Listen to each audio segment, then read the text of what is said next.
Brigade Al-Qassam kembali meluncurkan rentetan mortir ke arah pasukan pertahanan Israel atau IDF. Aneka mortir ditembakkan dari berbagai sisi. Rekamannya diunggah di Telegram pada Jumat 19 Januari 2024. Dalam keterangan unggahan disebutkan Brigade Al-Qassam melakukan beberapa serangan terhadap pasukan IDF yang melakukan serangan darat di jalur Gaza. Kelompok pejuang Palestina ini menggunakan roket 107 mm, mortir HM15 81 mm, dan mortir HM14 60 mm dengan cangkang M49A1 M61.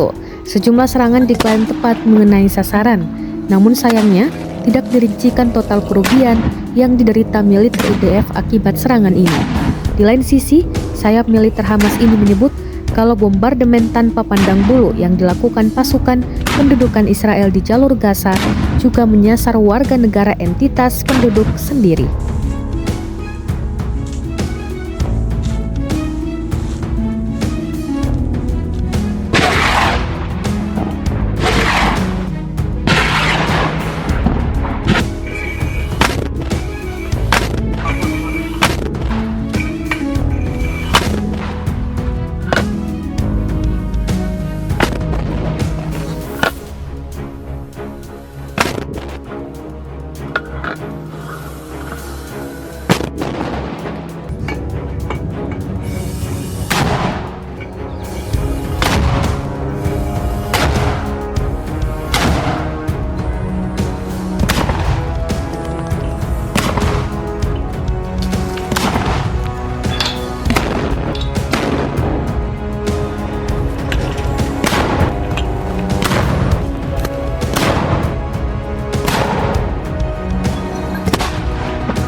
Download Tribun X sekarang, menghadirkan lokal menjadi Indonesia.